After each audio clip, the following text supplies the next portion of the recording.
All right, guys, so BLM has chimed in on the Jussie Smollett trial that is currently in jury deliberations, as there could be a verdict that comes out tonight, okay? And it could be out before this video comes out. However, I hope that they push this back till tomorrow so I can make a video about it tomorrow and not tonight, but we will see. Until then, BLM, again, has weighed in, and they do not disappoint, as they call the trial a white supremacist charade, and that we should, quote unquote, never believe police.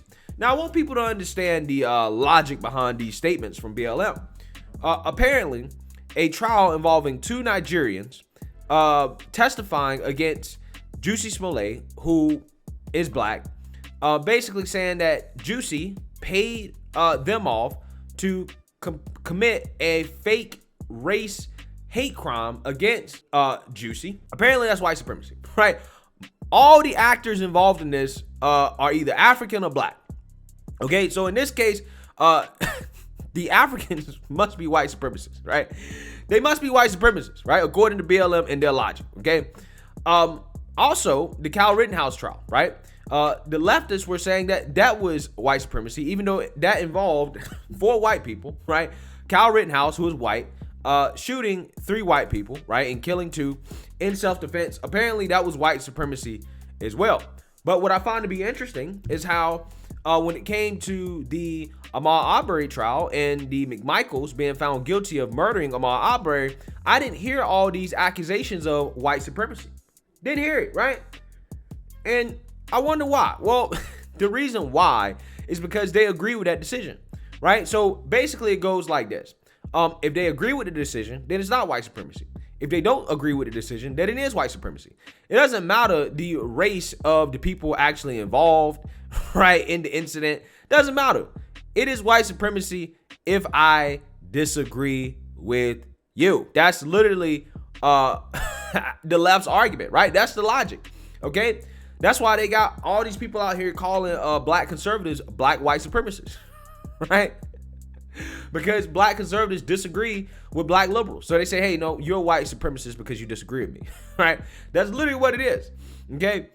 And this seems to be the case, as the leader of the Los Angeles Black Lives Matter movement is standing in solidarity with accused race hoaxer Jussie Smollett in a trial the BLM leader claims is a white supremacist charade. LA BLM leader Melina Abdullah, a former CSU professor and rabid defund the police activist, praised the former Empire actor for his courage as he stands trial in Chicago for allegedly perpetuating a fake hate crime. Okay, so my predictions are that he's going to be found guilty, right? He's going to be found guilty. Okay, I think there's too much evidence to suggest that this man definitely paid these guys off to commit this hate crime against him. And I also think that this partially is a homosexual relationship gone wrong. I think that's also a part of it as well too. But I definitely think that he paid them, okay? And I think he will be found guilty in the court of law, okay? Abdullah railed against the trial in Chicago in her statement, claimed that the American justice system is white supremacist, and insisted it is an example of the corrupt systems are working to devalue black lives. Okay, which part of the corrupt system is working to devalue black lives, right? Is it the Nigerians that are testifying against Jussie, right? Somebody make it make sense, okay? Because again, I think according to this logic here, they're accusing the Nigerians of being white supremacists. I wonder why, right? Is it because Nigerians perform well when they come over here to the United States, right? Is that why?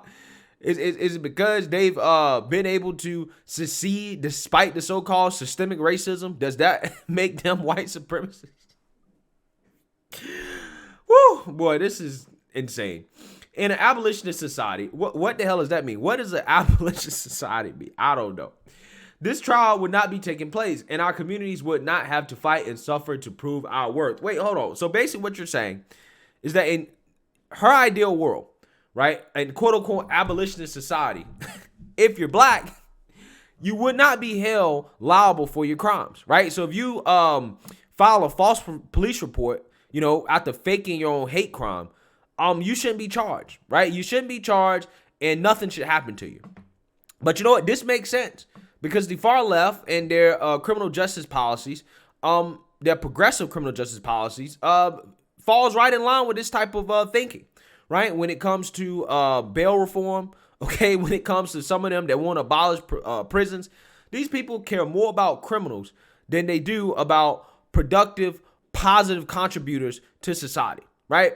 That's just the reality of it, okay? I mean, she's telling you right here, in my ideal world, the abolitionist society, Jussie would not stand trial for basically lying to the police, okay? Wasting taxpayer resources. And not only did he waste taxpayer dollars, he also stirred up and damaged race relations, right? Because again, this was national news. Jussie Smollett, Empire actor, attacked by white men in MAGA hats, saying this MAGA country, boy, right? Poured some bleach on him and put a noose around him, okay? Right?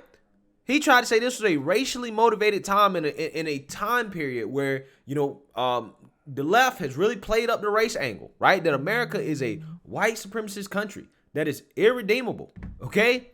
Irredeemable. And he played off of that to try to propel his own career.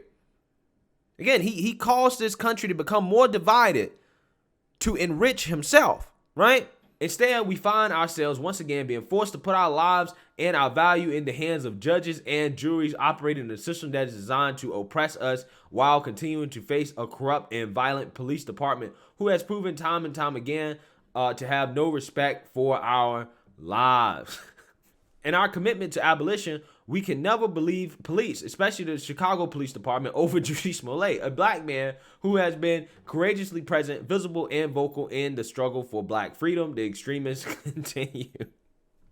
Okay, so then she's saying you can't believe the police over Jussie because Jussie is black, right? And he has been vocal about the struggle for black freedom, so therefore he can't lie, right? Jussie can't tell a lie, right?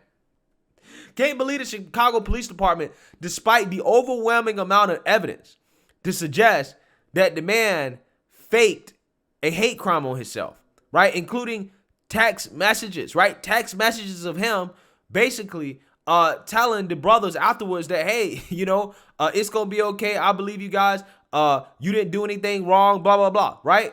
Text messages of him saying that to people that he accused of attacking him. There's video evidence of them rehearsing the hate crime before it happened, right? Rehearsing it. So despite all that, despite the testimony from 2 Nigerians against him, people that are non-white, we have to believe Jussie over the police, right? Again, this is just insane. This is insane. I'm pretty sure that she's smoking whatever's Jussie smoking, right? That blunt that Jussie rode around in the car hotboxing with, I'm pretty sure she's smoking that, right? That's what she's smoking. Abdullah added that policing at large is an irredeemable institution and attacked the Chicago Police Department for its history of civil rights abuses. Quote, Black Lives Matter will continue to work towards the abolition of police in every unjust system. Abdullah continued. We will continue to love and protect and wrap our arms around those who do the work to usher in black freedom and by extension freedom for everyone else. So basically, everybody that agrees with my movement, I believe them over anybody else, right? Even if they're obviously lying, okay? Chicago prosecutors have charged the 39-year-old actor with 6 counts of felony disorderly conduct for lying to police and filing 3 false police reports about an attack he said he suffered in January 2019. Jussie took the stand in his trial this week and boldly claimed that there was no hoax and that he didn't plan the attack against himself. But he also admitted to being intimate friends with the 2 men that Chicago police investigators say perpetuated the fake attack on the actor. Smollett also scolded Special Prosecutor Daniel Webb for reading the actor's text messages aloud, including multiple uses of the full N-word in open court. All right.